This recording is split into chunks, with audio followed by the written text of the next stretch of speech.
2006, presented up to 45 minutes of the results back in February of 2006.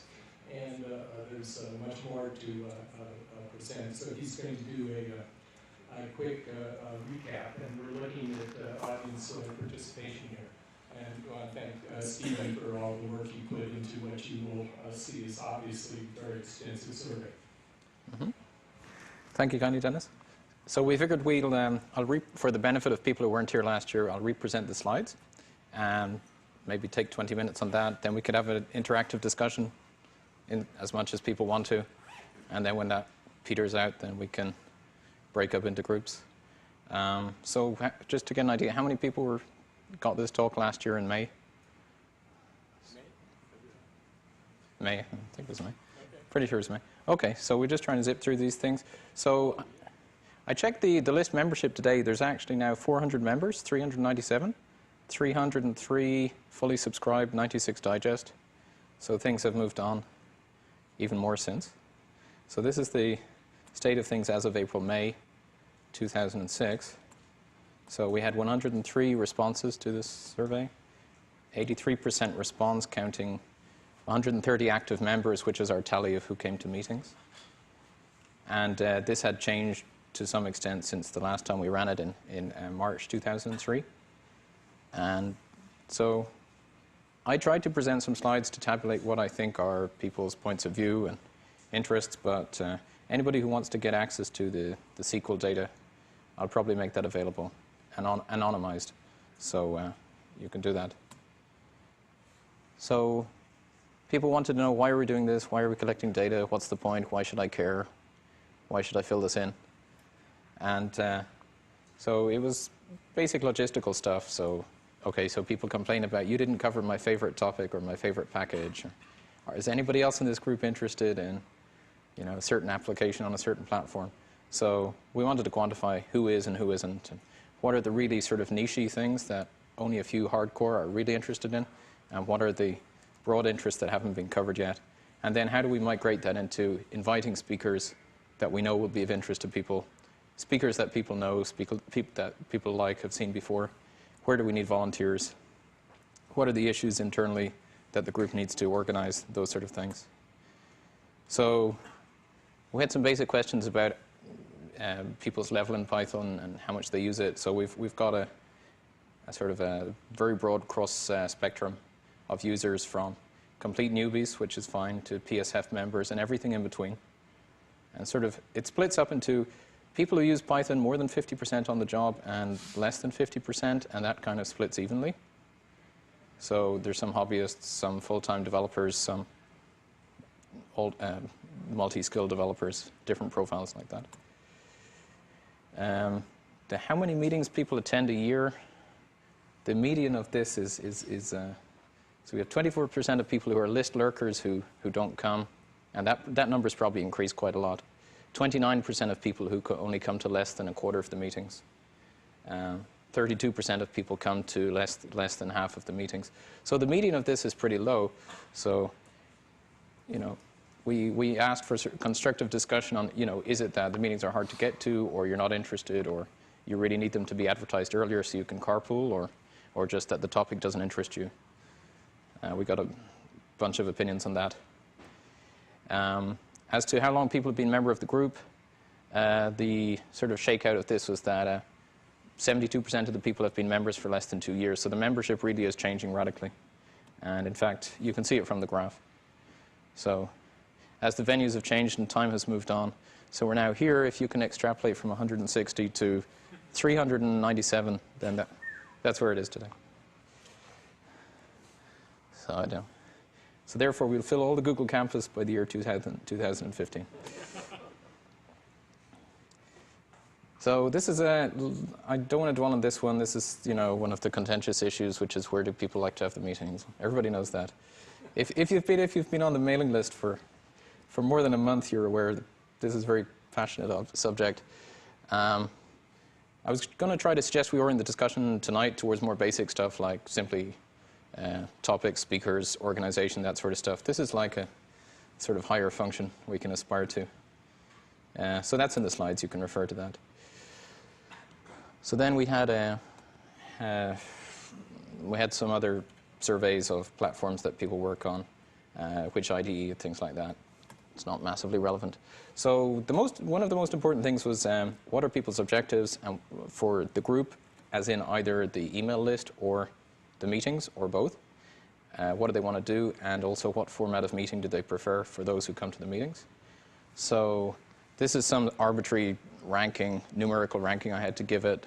SurveyMonkey allows you to pick a score, which is an integer. So on a capricious scale of 0 to 4 or 1 to 4, so the most important thing to people is learning something new, then staying current, getting current community buzz, meeting Python people, hearing from Guido directly, and then sort of a score of 2 is moderately important. So other stuff, networking, job shopping, social stuff, meetups, other unspecified things, recruiting, publicizing, demoing your package, book, or course. And there's an in-depth breakout of these things later on. So you'd see this. So when you ask people what are the topics of interest, so this is maybe the most useful output in terms of what do people want to see, and what were they personally prepared to host. So language internals, advanced Python, core features, web frameworks, Python language, future, standard packages, they're like of extreme interest to almost everybody. So I think they're well hit. The things in blue, in light blue, are things that haven't really been covered. Okay, so some of that is a little bit out of date, but so for example, some people expressed interest in profiling and refactoring and code efficiency, which hasn't really ever been covered of itself, except in passing by, say, people like Drew. So then there's a few other things. Build automation. Build automation, release, and testing is of interest to a lot of people, especially, if I understand rightly, Google folks. So I don't think... would you disagree? Dennis? I believe so. I say build automation it's of interest to quite a large bunch of people. I don't think it's ever been covered. So we know the people are out there. So, yeah. And then a whole bunch of standard topic areas.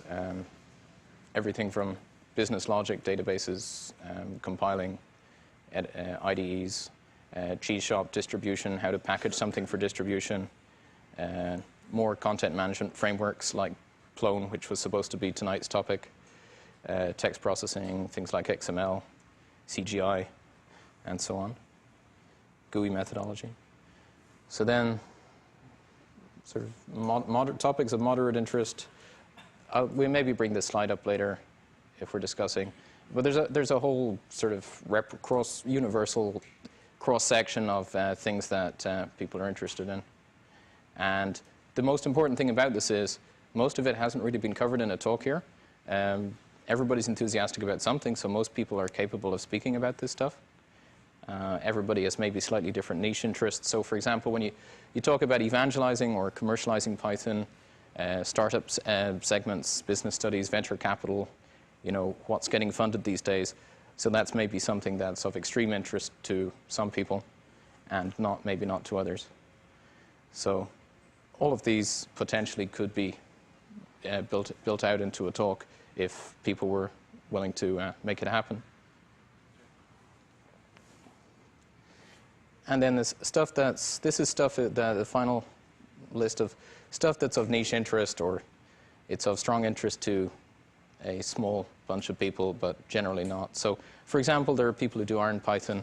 There's a few of them.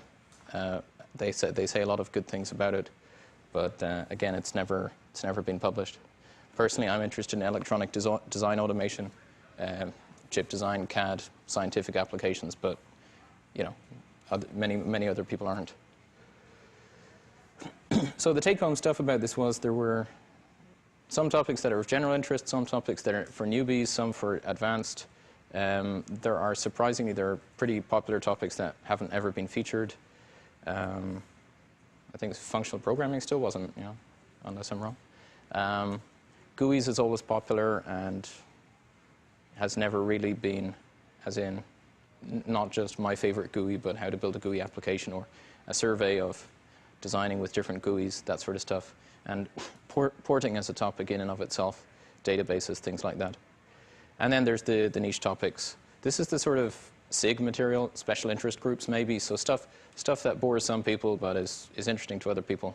Animation, scientific usage, that sort of stuff, job hunting. Python in education is something that popped up in the last 18 months that a lot of money is starting to go into this, and with the Macintosh distribution of Python, it's sort of reaching critical penetration in the education sector. So other suggestions that people made, these are individual suggestions, so they may or may not be popular, but certainly would be worth throwing out to see how much interest they generate. Sort of non-lecture formats, code sprints, other formats of activity. So then I asked this question about usefulness of Python resources. I thought it might or might not show some interesting trends, like some people always use the list or some people always use the IRC. But this actually sort of generated an interesting side effect question. Is a lot of people said, what are these things and where are they? And I never realized there was a Python tutor list or that sort of stuff.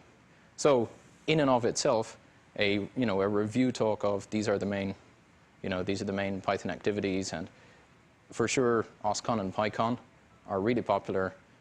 Most people can't get to them, and because they don't publish the transcripts, so we're sort of wholly dependent on people who go there to tell us what's hot and what's not.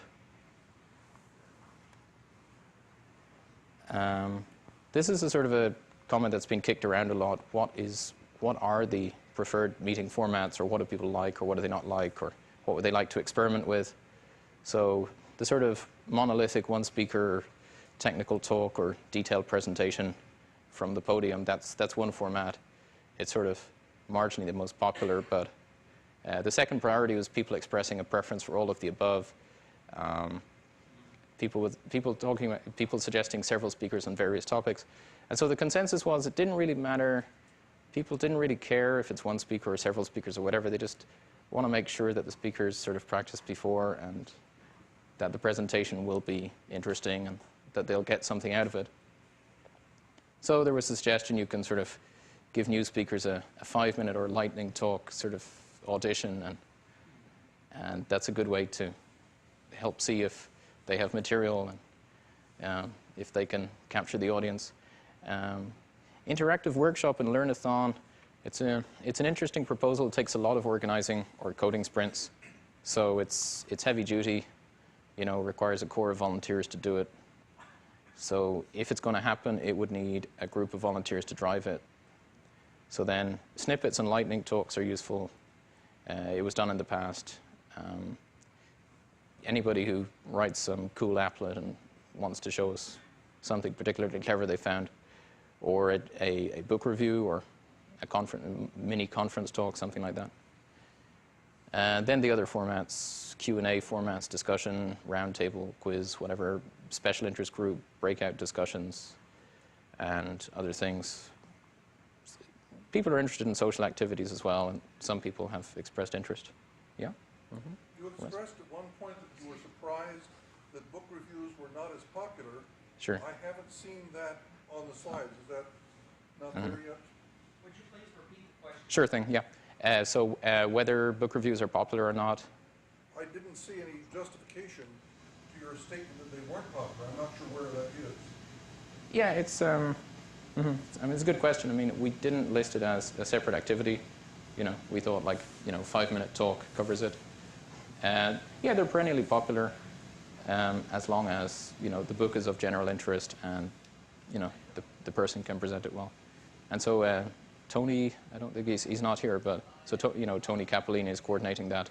So at the moment, the book reviews go up on the website, but there's no email notification. So I think it would be a good thing if somebody has a review of something broadly interest.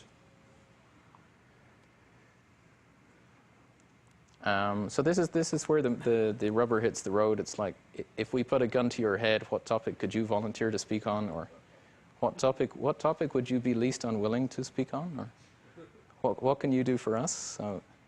So a lot of people answered, which was pretty neat. So, whatever that is, 87%, which is pretty cool. Or they recommended other people who they like and have seen before, and so we got some names. And, that's one mechanism. And so we got some other things. For example, Pixar said yes, but as of last year, they had a major rush on, so they said, come back, talk to them, 2007. Various other things. Asking Guido to give a talk is kind of like it's taking the easy option out. So we should be able to be self-perpetuating now. Django, so Jacob Kaplan-Moss came here last year, and that was pretty cool. So this is an interesting section. And so now we have some comments that make interesting reading. Yeah, some of this stuff it should not be necessary for adults to have to make these comments to each other, but various comments that might or might not be still relevant that discussed what was going on last year. But so the consensus is if the meeting is organized and starts on time and is of a topic that interests people, then they like that, and if it's not, then they don't. Comments about organization. There was a highly interesting comment later on, something about moderate one here. I understand the need for the high volume on the email list, but hopefully some of it can be taken offline in executive committee in the near future, which is sort of betraying an assumption that isn't valid. So if you have a group, as we do, which is essentially has no formal structure, and is a sort of ultra democracy, then really anybody can propose anything. So several of us had made the comment sometimes that we would like to move towards a formal structure and have a charter, and elect officers, not out of some power craze, but simply as an effective way of scaling and not beating everybody to death with the minutiae of how to organize a meeting or that sort of stuff. So people's comments about the format, I mean, the big deal is there is a multitude of comments and there's no consensus, but people would like most or many people would like to experiment at the formats. Some people like the current one; they think it's just fine. Some people would like to change some of the time. The discussion about the location again is kind of moot, but it'll always be out there. Meeting planning. Meetings need to be planned further in advance. Note the use of the passive tense. I'm sorry. Did you have a comment? No. Okay. Sorry. I thought somebody did. The group should be more proactive to seek speakers, even out-of-town experts. So we have one inanimate abstract noun and one passive tense. So useful comments. I wish I could attend more meetings. Volume on the mailing list itself, that's it's a historical comment, but the fact that you have to discuss stuff on the mailing list is, in my opinion, a manifestation of the fact that we don't have officers, we don't have a charter, so you have to run everything by everybody all of the time, and disagreements happen, and then sometimes heated discussions happen. So that's going to continue to happen until we change the structure. It's just a necessary evil. There was quite a few good comments about how to organize the mailing list. Filtering, top posting, don't include everything, don't include the entire last week's digest. Some comments about various people, policies about off-list discussions or cross-posting, for example, this week. And there were some comments about the website, and the perennial stuff pops up about, clarify the topic well in advance, publicize it, the location, the time, that sort of stuff. Various comments about the aesthetics, positive and negatives. Some people love Plone, they want to use it. Some people don't. Some people want V-calendaring. Many people don't care as long as the website simply communicates the information in a timely way.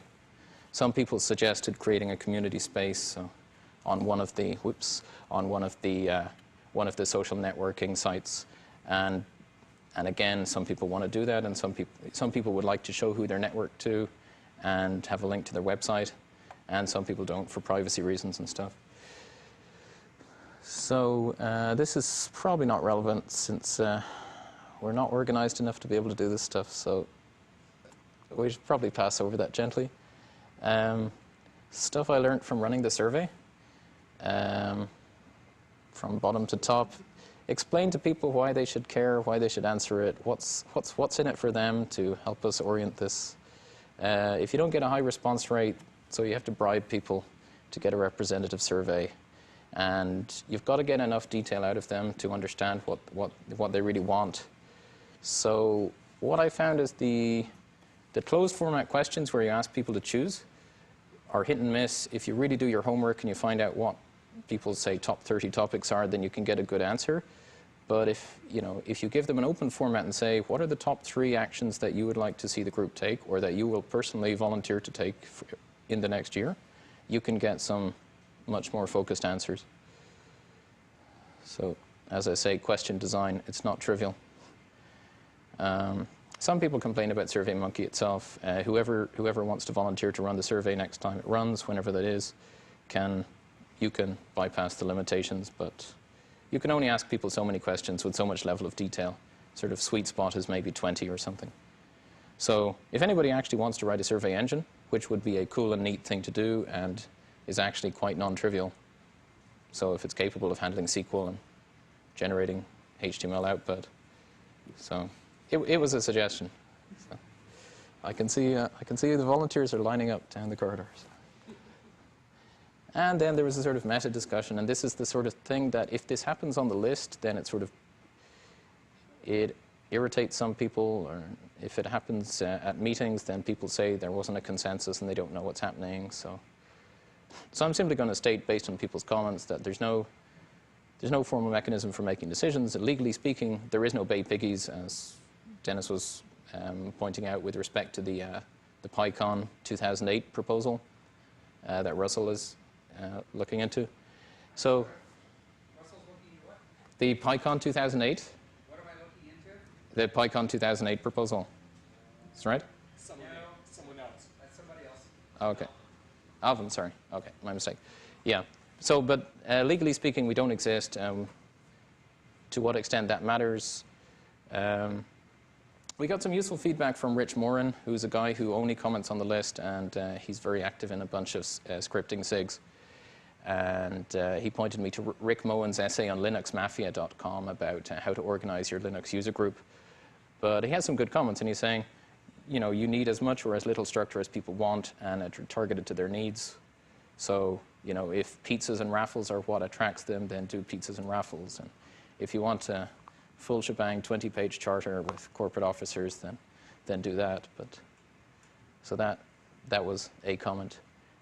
But you can see everything in that list has a question mark after it. So I'm still not aware that there's a consensus, other than a large number of people voice criticisms, but then you go back to them and say, okay, how would you make the group better? And then you get a miscellaneous answers.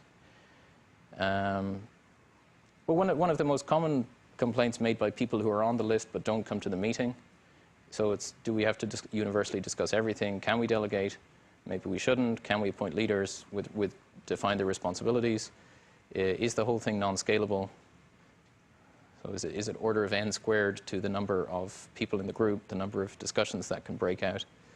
And so this is Rick Moen's essay. And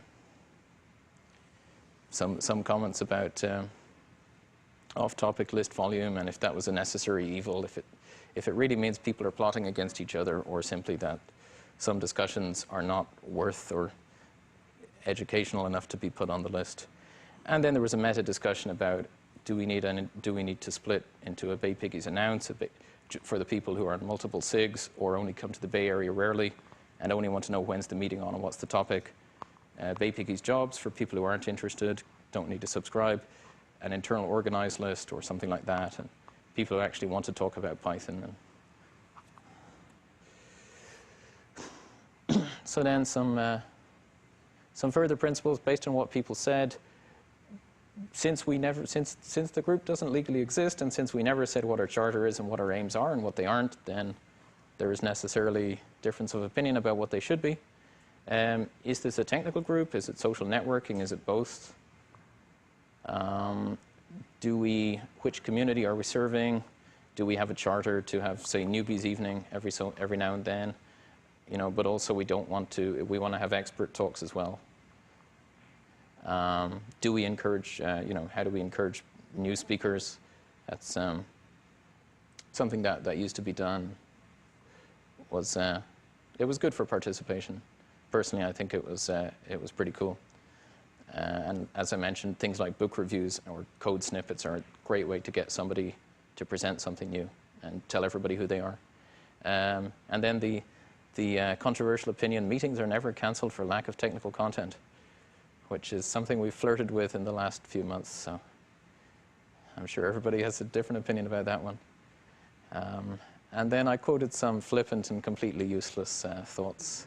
Everybody agreed somebody should do something about it. In the end, nothing happened, which is a principle and has a title, The Collusion of Anonymity, which is very impressive. And the alternative, the Ashanti proverb, 2 men in a burning house must not stop to argue. You can decide for yourself if that's completely irrelevant. So what did we learn? Well, we still know the topics of interest, but since then, so some of them have been hit, some of them haven't. Some of them were opportunistic. For example, it was great that the Django guys came to town, so that was pretty neat. Should we focus on things that we know are of interest to people and haven't been addressed before, or perennial favorites where we know that we have hardcore speakers who can talk about something that we know will be interesting? Who is responsible for inviting speakers? Is it each of us, or should we delegate this? Should we have some defined program managers? And so Dennis is handing over to Jim, right? So it's a sort of ongoing question. Whether we should mix up the format, whether we should keep it as is, whether we should try 2 or more speakers on the same topic or on different topics, depending on the popularity. The perennial stuff about logistics, which is, nail down the meeting early, define the speaker, define the topic, define the agenda, communicate it to everybody so that, for example, people who want to carpool from Oakland don't get annoyed because the thing has changed at the last minute, stuff like that. So obviously I'm violating that. So, and then another question, which isn't really satisfactorily dealt with, so identify where are volunteers needed, who we need to do what. So volunteering for a talk, inviting other people, that sort of stuff. And so also other things like doing a PyCon 2008 bid is going to sort of hit the same question. How many people do you need to make a certain activity happen?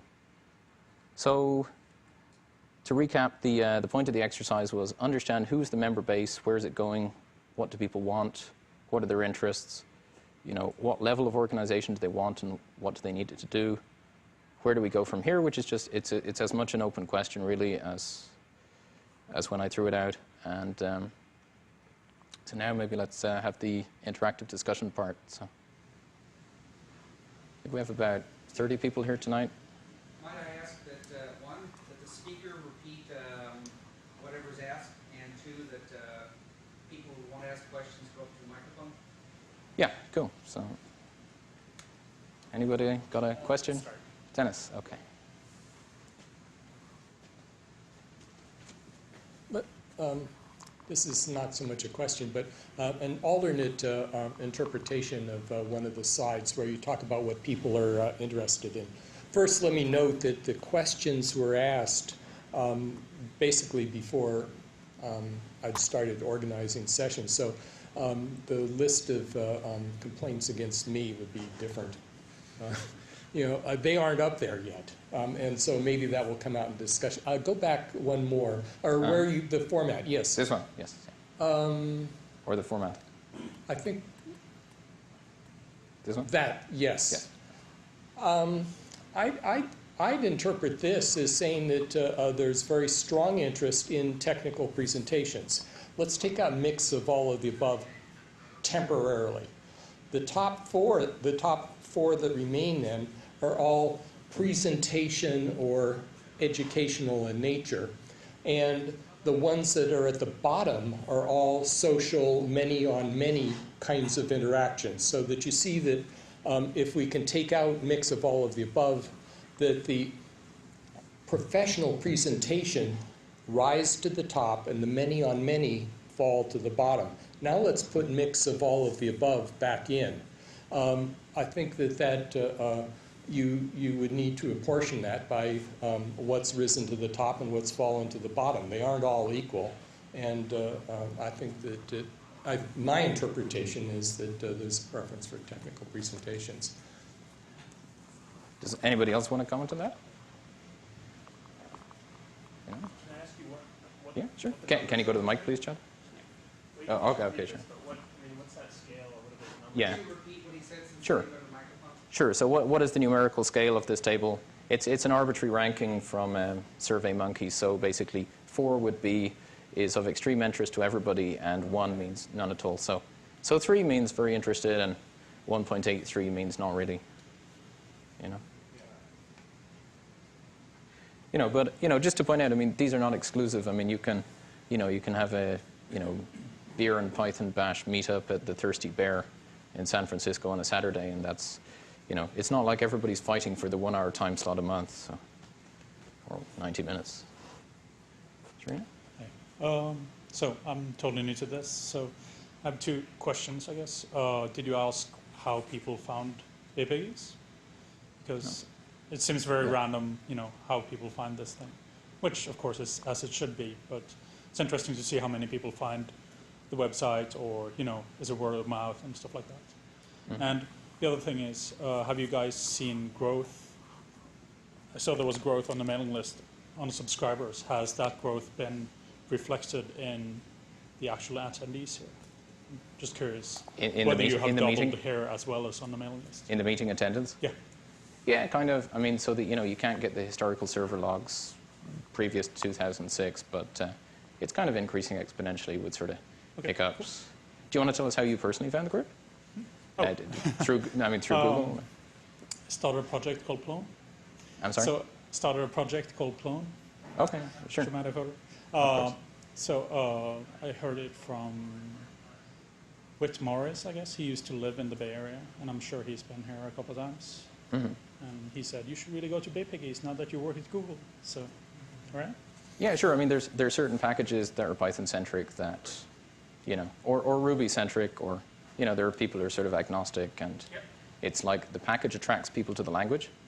So, I was even talking to a friend of mine recently and saying, have you considered using Plone? And he basically said, I don't care what language it's based on as long as I don't have to write any code. And I mean, he can code, but he just didn't want to, so, So yeah, it's not a bad question. It would be well worth. Yeah, sure. Russ?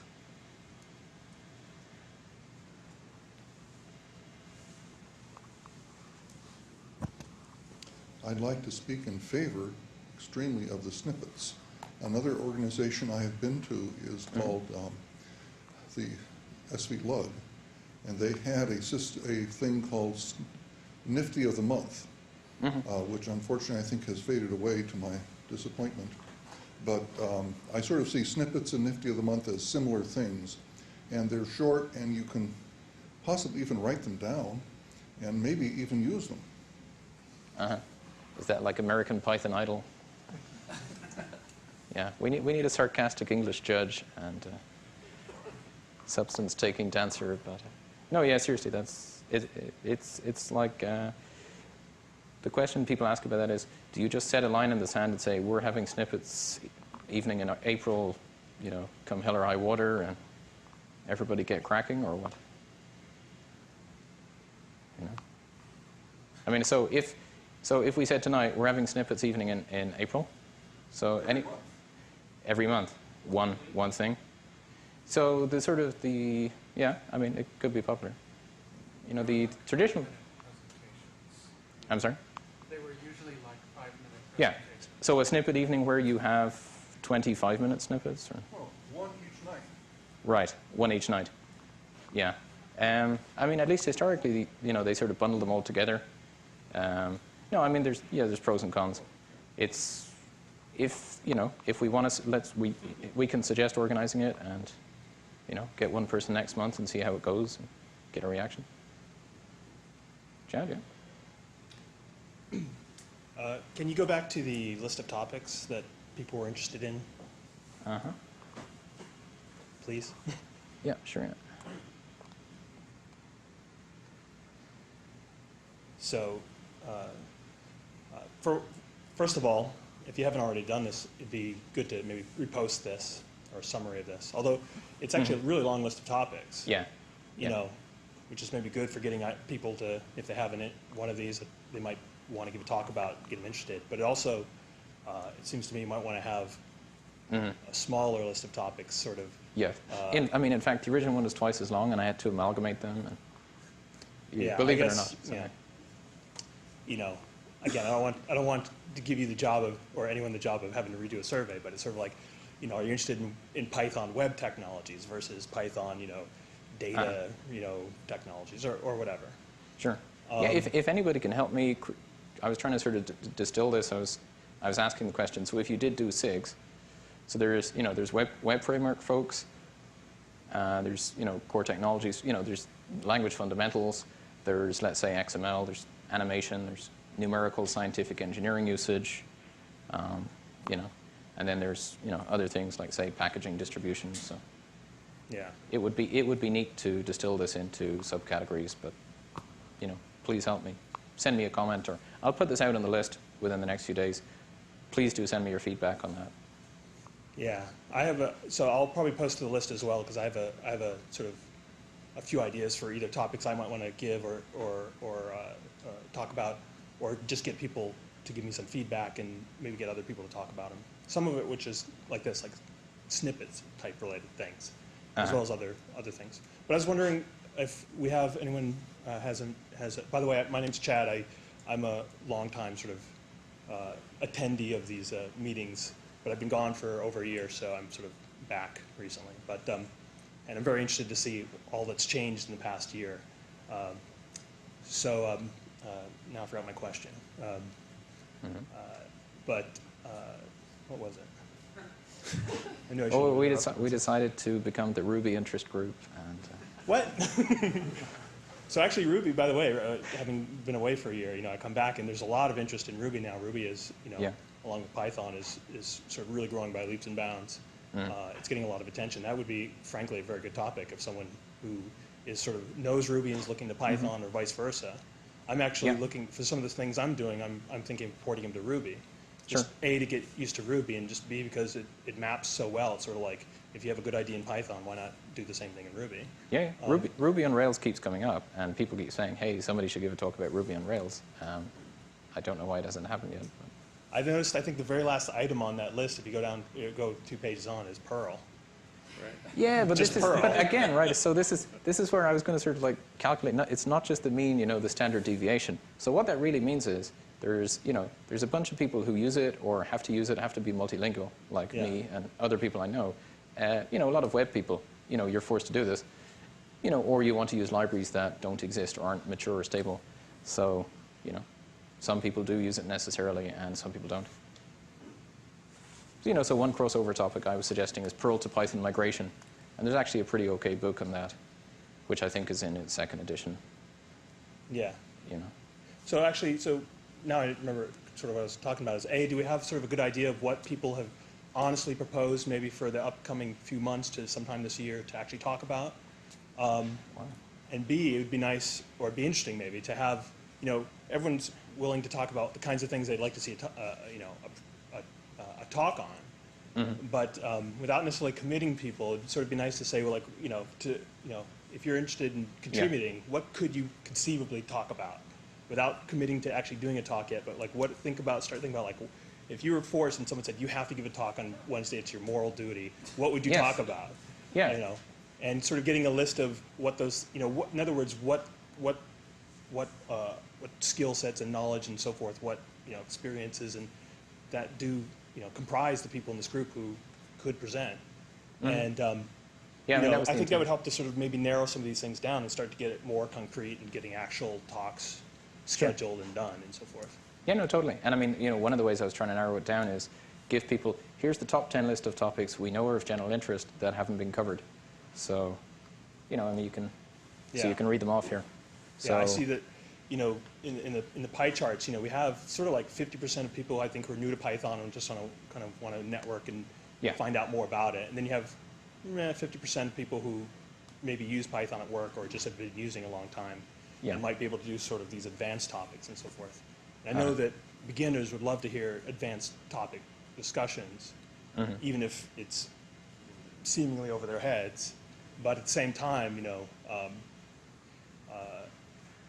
getting people to do beginner level talks is sometimes difficult. A lot of people, if you think you have all these really neat stuff that you're doing, you don't want to come in and sort of go over the basics. But I think there is some interest in people. It's kind of like going back to this Ruby versus Python. Sort of like, why do I use Python? Why do I love Python?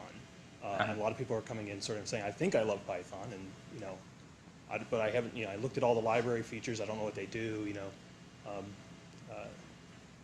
Those types of talks, I suppose, are hard to get scheduled. But anyway, the point is, I think it's I'm certainly, now that I'm back, I'm sort of willing to help as well as I can. But getting concrete talks or actual talks proposed for the year, and then starting them scheduled, at least getting people thinking about what they're going to talk about, is is worthwhile. It'd be nice to.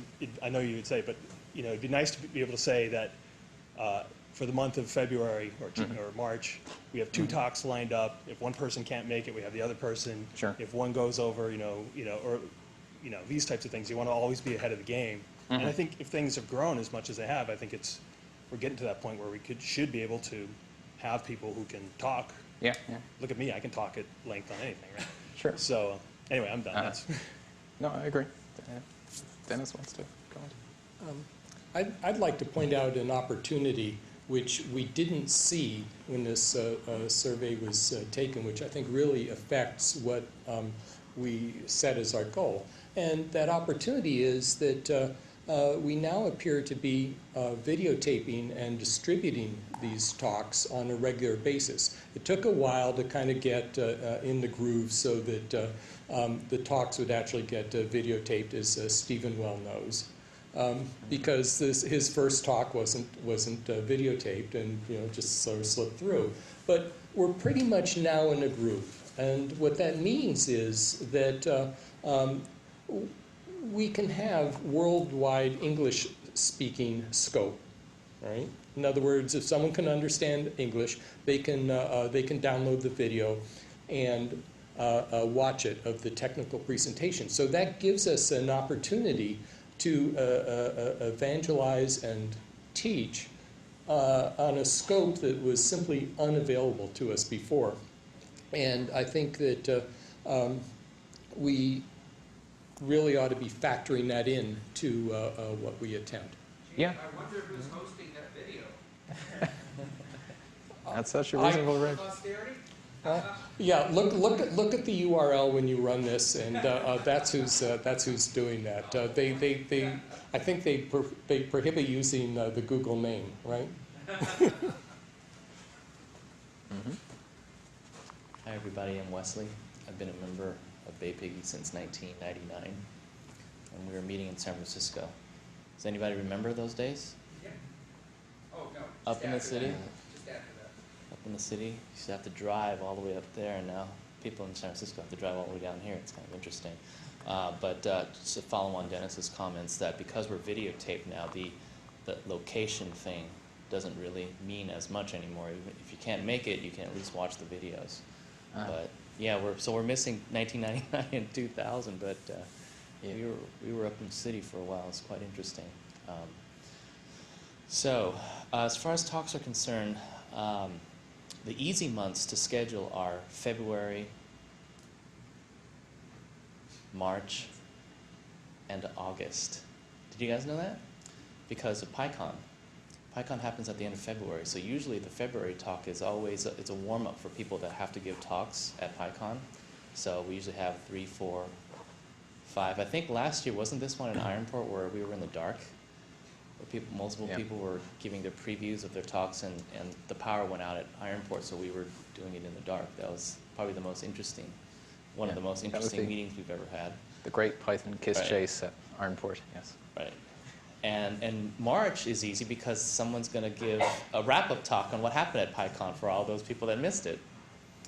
And although the O'Reilly OSCON isn't as popular as PyCon in our community, but there is a Python track at OSCON, and so in August we usually have a wrap-up of what happened at the Python track at OSCON. So those 3 months are pretty easy. So we should be done for February and March for this year, as long as we have volunteers who are giving talks at PyCon to come talk next month, give a preview of their talk just to warm up for it, and some volunteers to come back with a write-up of what happened at PyCon. And I think in April, I don't know if you guys are open to this, but I think Alex, myself, and Oz have volunteered to give a panel on experiences writing a technical book on Python and all the trials and tribulations that brings forth. We were throwing it around ourselves and discussing when is Oz going to be able to make a meeting. And so he said April would be the first month that he could make. So I'm going to try and hold him to that. But that's something that's kind of interesting. That's not technical, but you know, everybody specializes in a field other than Python, and if you have the interest or the urge to write, it'd be interesting to hear what other people say about it. So, do we in fact have anything March? March should be the summary of PyCon, so somebody should volunteer for that. Okay. I mean, I can well, it's really easy to say someone should volunteer for it if you know, but having an actual volunteer is a little bit more difficult because people don't, you know, are pretty shy. I mean, I could give a summary, but I could only give a summary of the talks I go to, you know, so, you know, I'd be glad to do that. So do you, yeah, who is going to PyCon? Did you guys get all my message today? so we have About three. early bird registration is ending. I'll be happy to present on some of it when I come back. Yeah, exactly. So- Okay, so there's 4 people, so so Drew that's Russell at was- least 4 people that can at least say, you know, a quick 10 minutes, you know, talk on a quick 10 minutes about the talks that they went to. Is anyone here giving a talk at PyCons to see if we can fill out our February calendar? Okay. Well, we might have planned for that. Right. Okay. Well, that's fine too, especially if there's no speakers. I'm not giving a talk this year. I'm maybe giving a tutorial, which I could turn into a talk for this if you guys are all interested. But What's your topic? I'll be discussing Win32 and how to do COM client programming, how to connect to Excel and Word and Outlook and all that kind of stuff. It's not, you know, a lot of people don't like to talk about non-open source software at these meetings, but you know, if you have to play with Windows in your work environment, it's kind of good information to know. So I can always give a talk. If there is always a need for a talk, I have like 20 talks that I've filed away that I can always pull out in an emergency. So I'm always a willing volunteer as long as my wife lets me come. Yeah. Okay, it's not gonna be that bad. I actually have talks. I mean, if we have to get really, really bad, I created a talk on how to play craps. Okay, I have a full PowerPoint and graphics and everything, as well as a demonstration spread. So I have all kinds of interesting talks. Are you driving through Vegas on the way to PyCon? No, but we do have a user that lives there. You see Michael on the mailing list. He actually lives and works in Vegas. I used to have a house there, so we're pretty familiar with that area. You're just trying to make it tax deductible, aren't you? I'm just saying that there are so many topics. Just look at your slides. I mean, we should have 12 months easily just from one page alone. Yeah. So it's just getting people to volunteer, you know, and not be shy or have stage fright. You know, think of it as Toastmasters kind of a thing. It's, of course, I'm saying this because I've been teaching for 20 some odd years, so I don't, you know, I'm fairly comfortable in front of a microphone, but you know, it's a good way to break out of that shell because nobody knows who you really are. You can pretend to be somebody else. And just talk about something that you're working on, you know, whether it be work, professional, hobby. You know, everybody has an interest and everybody has a specialty in some area, even if it's strange. All right, or what you think is strange, other people may not, and vice versa. So, I mean, I had 2 thoughts about how to make, how to make it a reality. And so, so the first is start them off by saying 5, 10, or 15-minute talk. snippet, flash talk, book review, whatever, and get a bunch of people, get like 6 people in an evening, and then people can say, I really want to see this person present again. And the other thing is something I'd suggested, which sounds trivial, but just advertise whether the level is expert, advanced, beginner, intermediate, or universal. So for example, I had an experience where I invited somebody to one of our talks, and I thought it sounded like a newbie talk, but it turned out to be really, really advanced. And my friend he's not a Python programmer, and he said, can it really be this complicated? So it actually negatively evangelized him to go off and find a new language, which was kind of depressing for me, but so hence that's why I was suggesting advertise the level that's expected of people. And if you let the argument in favor of saying let's have a newbies and snippet evening is saying new users are encouraged, you're welcome, people aren't going to laugh at you if you don't know what the command to read a line from standard input is, bring all your friends, bring people you want to evangelize. So that's one argument. Ken, yeah? Do you want to use the mic?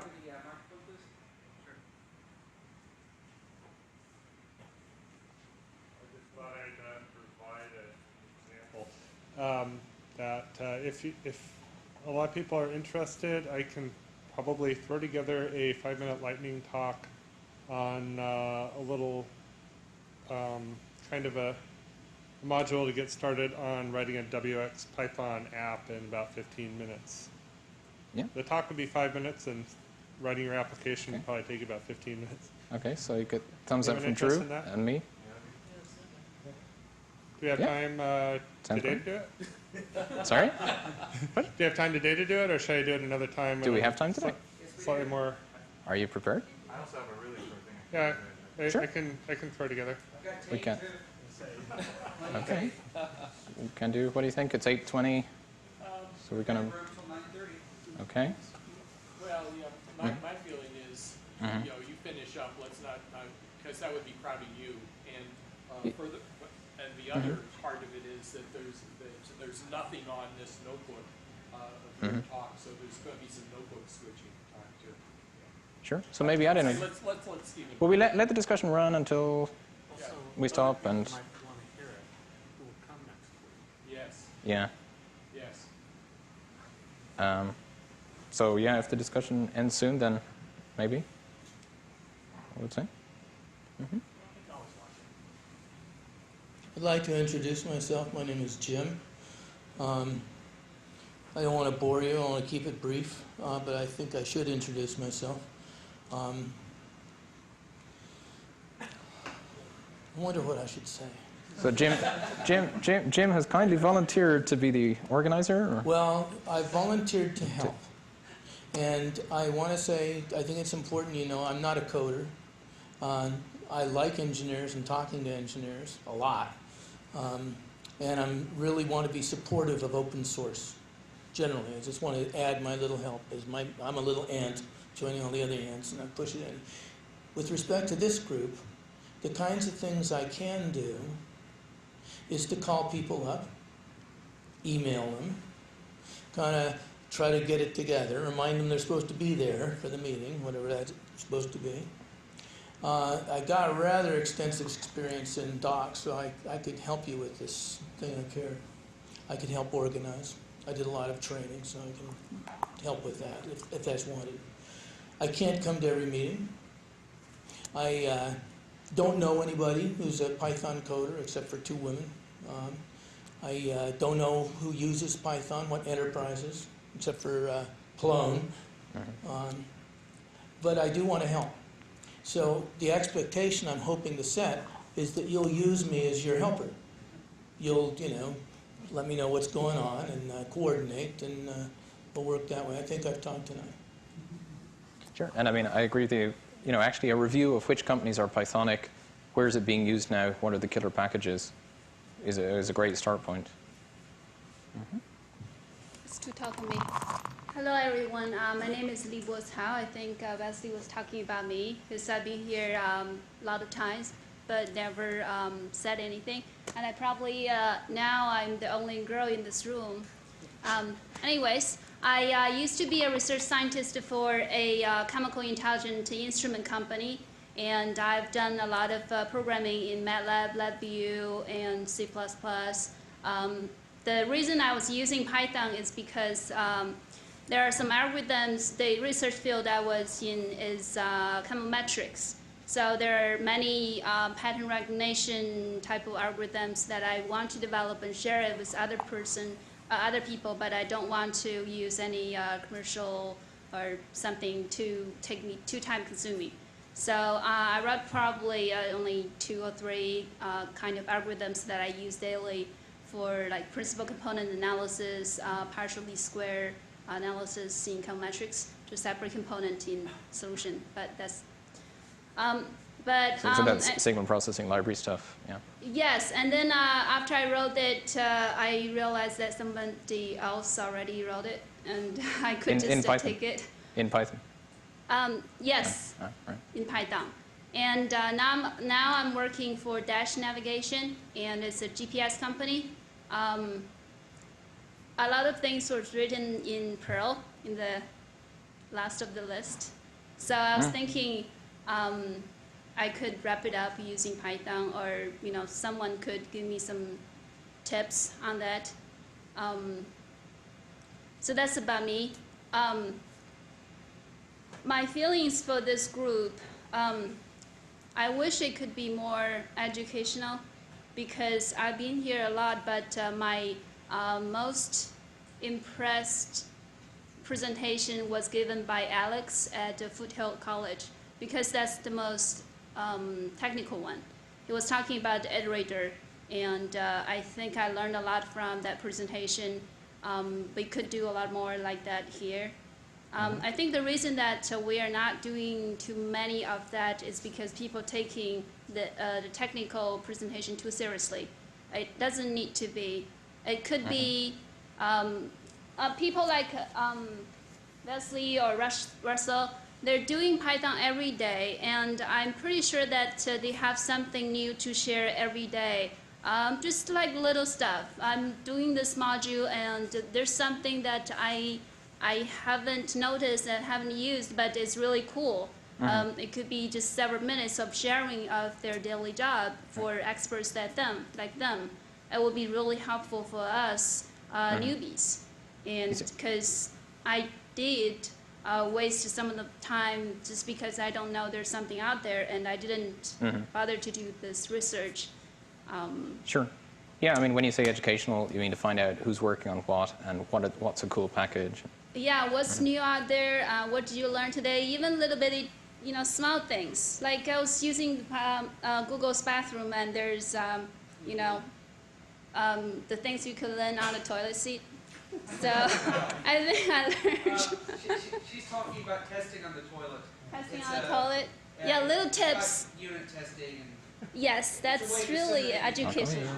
And I really like that because I was just reading it, and I think it's a good thing to know, and just spend a few minutes here and there by listening to experts. We can know more about unit testing or whatever things that I never heard, and I could just pointers pointing me to this website or pointing me to this resource, that I will just know it's out there and know I need to spend effort to know more about it. Sure. So yeah, I mean, some things that have been tried or talked about for that. I mean, right. It would be great to have the little brainstorm like that for like maybe 10 minutes as a routine. Either experts or newbie, whoever has been doing Python in that month, and have little things to share. Yeah, that's great. Sure, yeah. So I mean, Dennis had introduced mapping at the end of the meetings. If you've been to the previous meetings, where anybody who mapping means at the end of the meeting, people who have an interest or a shared interest or are looking for people or want to solve a certain problem will tell people and say, so if you know how to do this in this package, come and talk to me. Which was good at making those links. The other suggestion was if we were all on some sort of a social network, then you can index your name against your interests and your activity, your day job, your exactly. that sort of stuff. And also, I'm just new to the navigation system type of programming. So if anyone here is an expert on GPS, like Python graph, I haven't done my research yet because I was overwhelmed learning the stuff, new stuff. But if anyone who is really familiar with using Python to develop graph and maps, I would love that if you could introduce yourself to me. And I think so at this point, you I'm going are. for So let it go. 20 minutes. My name's Drew, and I've done Okay. Python and GPS to Google Maps. Oh, that's awesome! I would love I'll to show tell. it here next time. Okay. So Who do you maybe, work for? maybe someday. Say, who do you work for? DreamWorks. DreamWorks? Okay. Wait, that's not how I'm doing this one. Sure. That's I think maybe someday you can have a presentation on GPS if you are gonna do one, and probably in half a year or a couple months I can do one. So that would be something we can contribute. yeah. I mean, GPS is one of those topics. It's of interest to a small bunch of people. So if you advertised it well in advance and cross-posted it to other lists, so it's kind of it's independent of the language. So Yeah, and actually our dash navigation GPS is the special one because we have internet connection, Wi-Fi transfer from the GPS to your desktop, and from desktop send your address and intercommunication. yeah, I mean, so if you can drag one of your marketing folks along to give us Yeah, you can search The- Yahoo logo. the advantage of why dash is better. Right, find the cheapest Yeah. gas station around you. Indeed. So Wesley points out that if you want to cross-post, you have to use the special secret protocol. Yeah. Okay, that's me. Finally, introducing myself. Thank you. I'm the shy one that Wesley was talking about and has been trying to get me to introduce myself to everybody. Okay, cool, great. And sorry, this dude, can you tell us your name, please? Because I'm the girl. And sorry, can you tell us your name? Your name, please? Yes, my name is Alexander Limi. So I thought I'd give Plone guy. proper introduction instead of just mentioning that I founded Plone. The Plone father. So my history with Python kind of goes back to when Zope came out. I started doing Zope around 1998, 99, and I couldn't figure it out. So I started doing user interfaces instead, which is what Google has hired me to do. So I don't actually do any Python at Google, which is interesting. I don't really know any Python. I can read Python, but I don't really do it because there are so many good programmers out there that do it way better than I do. But I love the fact that I can actually read what they do, and that's a huge bonus to me as a UI designer, because I can go down and I can say, I think let's build a B tree that gives me this information, and I can see what kind of information they give me back, and I can construct a UI on that. And if I'm missing anything, I know that this is possible by doing this in Python. So, furthermore, history. For some reason, we ended up implementing a content management application on top of Zope. I know Zope is this kind of weird parallel universe for most Python people, which I don't blame you. Zope 2 is really a weird parallel universe. There's a new version of Zope out now, has been out for a year or two officially, which is Zope 3, which is more like a collection of Python modules, which makes much more sense. Currently, Plone is moving everything from Zope 2 pathway over to Zope 3. So we're in the interesting position where we're making a lot of money on Plone. It's very much a business compatible thing. One of the classic things I say, if you want to do Python for a living, do Plone, And actually, sorry, that's a that's a non-trivial question. So a lot of people are asking, Right. Python is neat and all that, but Yep. how do I chuck the day job So- and find something that I can do for a living? Exactly. So one of the things, I keynoted PyCon last year with Alan, which is the other guy who started Plone, and it's pretty strange to be, keynoting PyCon and I don't know Python. So that was an interesting experience. We mostly talked about non-Python stuff, like, I don't know. Plone is kind of we call ourselves a J2EE Liberation Army because a lot of our people that do Plone now used to be in these huge companies doing J2EE. And then Did I mention I work for Sun? Exactly. So I do hardware at Sun. Exactly. So, so one of the things we've done is that, we've shaken up that space a little bit, and people that are, themselves or with a friend or something like that, they start a company, and 2 years later, there are 30 people doing Plone full-time, So it's an interesting approach, and I've spoken to Guido a lot about this, or not a lot, but we discussed it, how, Plone becomes a gateway drug to Python, just like SOAP used to be a gateway drug, but at this point, SOAP is too frameworky for people to work with. They want instant gratification, they want something running in 5 minutes. And yeah, the no-code 5-minute killer application. Exactly. Yeah, so, as Ruby on Rails, they exactly. say. Yeah. So, which is a different approach. That's more like building it from the bottom up. We're building it from the top down. We give you something that works. And then you go, oh, this almost solves my problem, and then you start digging, and then you're like, oh, Python, So that's an interesting other approach for bringing. I believe you have some people here that have come to Python through Plone, which it makes me very happy because what I always say to people, even if you end up not using Plone, right, stick with Python. It's great, Yeah. I don't care if you use Plone or not, but keep Python, You're right. I mean, that's a question we must start asking. Is like, did you come for a killer application, or you're well aware of what Python is, but like, right. Terminal disenchantment with Tickle or Perl, or was there a killer library? Right. So we had an interesting situation. Sorry if I'm rambling. We had a period where a lot of people came to Plone because they wanted to build web applications, because this was before Django, TurboGear, stuff like that. So we kind of took all those people at that point. They came through Plone for some reason just because it did something out of the box. And now that Django and TurboGears are here, I'm super happy both about those and Ruby on Rails, because earlier on we had so many people that were trying to not do content management. And they came to Plone and they're like, I want to build an issue tracker, And of course you can build an issue tracker in Plone, but you shouldn't, If that's the only thing you're building, you shouldn't use that. So, exactly. So, but it is a very like specific problem-solving thing. It's a very broad problem, but it's still, there's a lot of stuff. I love sending people to TurboGears or to Django now because they are not trying to solve our problem. And it makes the world better if we're both in the right slot.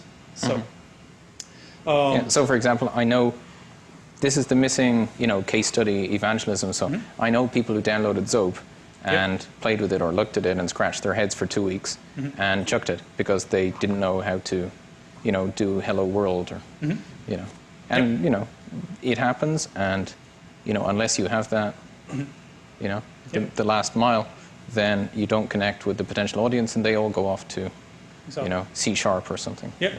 So why I'm here, I mean, I don't necessarily want to learn about decorators. I appreciate that they're there. But I want to just, get a feeling for what's going on in Python. Also bring Plone closer to Python. We've had a lot of people lately coming from Python into the Plone world. And a lot of people that started with Plone have become, Python experts because they really liked what they found. So that whole tying that closer together, making everything more sane, more lightweight, more modular, stuff like that, which is happening with the Zope 3 transition with Plone now. So that's like the evolution of Zope and Plone. Kind of, and the de-evolution of Zope.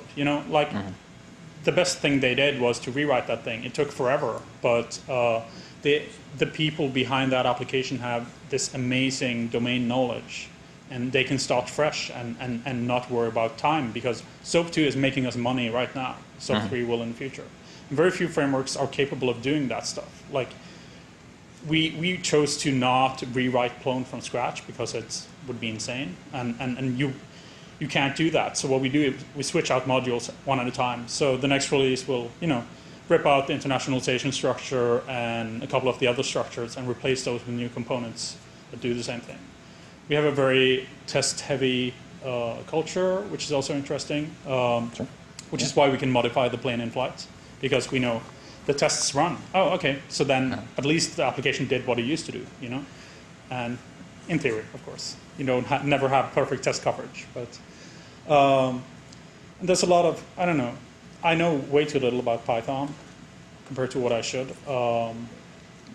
Most of what I know about Python I get from either, Guido or, funnily enough, it's Guido that got me working here. So, is it internally C++? What? Is it internally C++? Or? Yes, yes. So anyway, where I think I can add something is, running a community. That's what I've been doing the last 5 years with Plone. Running business on Plone. I started my own company 3.5 years ago, I guess, which is still running. Doing Plone consultancy, but I mean, the lessons there apply to any Python consultancy or whatever. I mean, organizing things like conferences, sprints, stuff like that. We just had the Plone conference in Seattle. We had 300 people showing up, which is interesting because we're not that visible in the Python world, and there's still like a massive audience out there because we do different things than Python does. And it's kind of the broader your application becomes, the more people are potentially interested in it, but the more complex the application becomes. So anyway, so I don't know. Anything else you want to know about? Oh, I'm from Norway. I just moved to San Francisco. So yes. No, I've been here for about a year, but don't tell anyone. Officially, I came to the US a couple of months ago. So I've been here for a year. But just leaving every 90 days, And you can buy the videotape off Russell on the way yes. We'll have to censor that.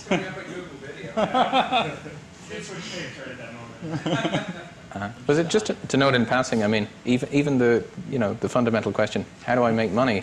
How do I make a stable livelihood out of open source software? Yeah, sure. I mean, a lot of people give the right arm to know a good answer to that. Right. So that's one of the things that I'm really happy about Plone is the whole how many people have started their own businesses based on it is just astounding, and it's so. That's the thing that makes me most happy about Plone is how many people we have empowered, I guess, to go and create their own businesses and go through that. How do I run a business? But at least they don't need to worry about how do I sell my application. They literally have people banging their doors down to implement things because in the Plone world right now there is so much demand and so few developers. So it's a very fortunate situation to be in, and I can see how it's harder to sell something like Python because Python is a framework, not an application. So, but I'm sure there are good ways of latching onto one of the frameworks in Python and spinning that in a way that you actually sell something useful. I mean, pick up Django, pick up TurboGears. You can essentially do anything. You need to pick something. You can just put on your website, I will do anything with Python. So that whole thing, I don't know. I can probably add something there or talk some about that. And I'd be happy to give talks about Plone. I'm not sure I could give it in a technically interesting way for you guys because at a certain point I just say it just works. Like I don't know why things are built the way they are or stuff like that. I can give you the high level overview, which is essentially a lot of times that's what you need to see if you want to do it or not. So the tape is available now from Donna's first Plone talk from last year? Right. I haven't actually seen her present ever. I know who she is. But, so we have, there's actually a lot of good videos up now from the Plone conference on plone.org. So if you're interested in, scratching the surface, there is especially one by that is called Plone for PHP people. But I mean, it could be called Plone for any kind of people. It goes through a lot of the things that Plone does in a very fun way. The presenter is amazing. He mixes drinks by the end of his presentation. He's just very laid back and talks about what Plone does on a very high level and how he used it for his stuff at NASA and stuff like that. So okay, cool. Yep. Some of us have rarely seen it. Actually, if you could, Okay. sorry, or speak very much louder. All right. Some of us have hardly seen a project where there's a lead on the project who cannot work on the code, but do very much with the code, not do its whole thing. I'm sure you can follow it, but it's very interesting to hear you talk about this, and put that in your talk, just like how that's changed things, and I'm sure you ask for things in a different order and in a different way than if you actually were thinking about the suffering of the coder who had to do them. Sure, definitely. So and also, could you do some of the comparison between Python and Plone? As like, in what type of application this is better, in what type of application in that? Okay, so just for the tape, his question was, I'm probably one of the few project leaders that don't actually do code.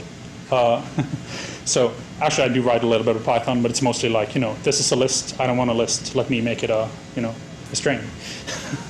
Stuff like that. It's super trivial, but just the fact that I can do it as a UI designer is pretty cool from from that perspective. And she wanted comparisons between things. So I'll just say up front that one of the notoriously difficult things to do with Plone is to compare it with anything, because it's not on any of those levels, and any of the things that I would compare Plone to, you haven't heard of.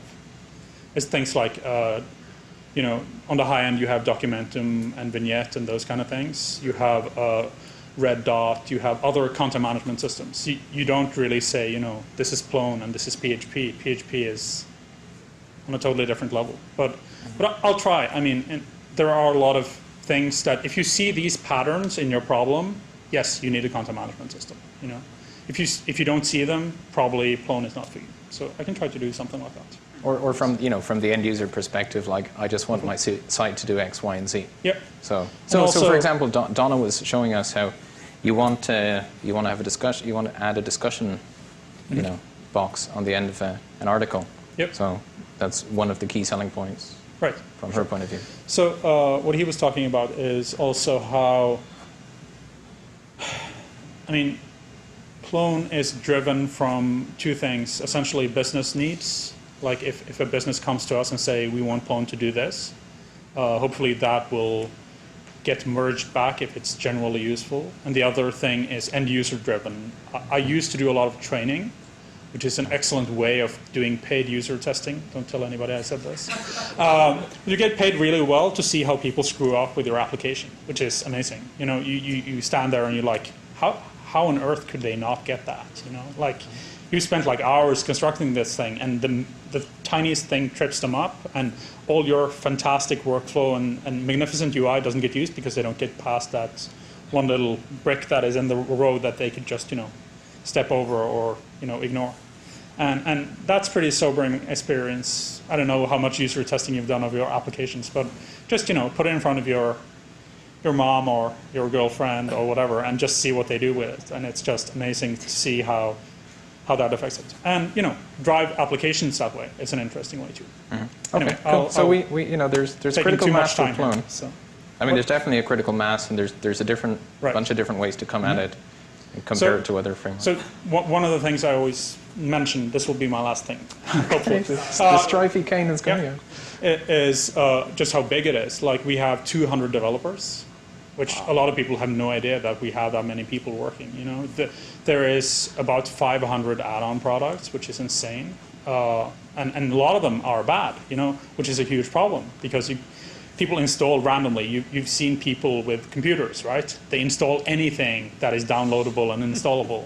And when you do that with something that runs your website, things are bound to happen. So a lot of interesting things with eggs and stuff like that. We're trying to move to eggs. I would like to know more about eggs, stuff like that. So there's a lot of interesting We're meeting eggs in Yep. minutes, and we've got two other people waiting. Yeah. So I was going to suggest we got a couple of people waiting to come. So. And then let's end on top. Yes. Any of the people who haven't spoken, who want to make a brief comment about who they are and what they want out of the group, would be great. Hi, my name's Mark. I had a very deep immersion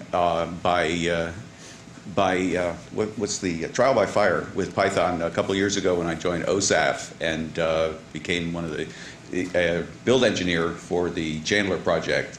I had not worked in Python at all. I was struggling with Perl, which I thought was one of the most arcane and bizarre languages I've ever encountered in over 35 years of programming. But Python I picked up in a snap, and I found it really extremely flexible and versatile and just really easy to understand. Now I'm out of OSAF, and I'm working at another company, and trying to struggle to see how I can put the build system that we've got currently into the kind of a wrapper that OSAF was using. And I'm curious to know if there are other build engineers in the audience here that might want to share some ideas. And I'd just like to hear about all the wonderful things that people can do with Python. And just thought I'd put in a plug for my other interest, which happens to be a nonprofit that helps to support people with ADD and ADHD, which I find that a lot of really clever and creative people happen to have this particular affliction, and there's relief for us. So if anybody wants to learn about that, come see me afterwards. Thanks. Sure thing. Yeah, I mean, I was going to comment. I think build automation, it's one of those key things that's breaking through. You know, it's not the world's most sexy topic, so you don't get keynotes about it, but there's a lot of people out there doing it. And if we can get them to share their experiences, that would be great. I'd like to very briefly switch business cards or contact information with any of those who might want to speak, so I can coordinate. Okay. So is there anybody else going once before we close? Anybody who wants to, Ken? Including the networking. Are we going to map? Come on. Just brief mapping announcement. I said that I'd be here with job opportunity for people with game programming experience who want to write in Python. And let me know. Yeah, the ICC Internet Chess Club needs somebody. So let me know. Okay, so if we're going to move to the mapping, then I'll close out on this. I'll put the slides up and the sequel, and Dennis is now going to briefly chair this. Who's here for the first time? Basically, what we do is, no, I'm not. This isn't tape. Okay. What we're doing now is mapping, where we stand up, give very short, 30-second or so announcements comparable to a Google AdWords, just a few words indicating what your interests are, what you would like to talk with other people about. This is not your home page. This is not your mission statement. It's just an announcement of what you're interested in. So if we do rapid fire and then break it into many interactions.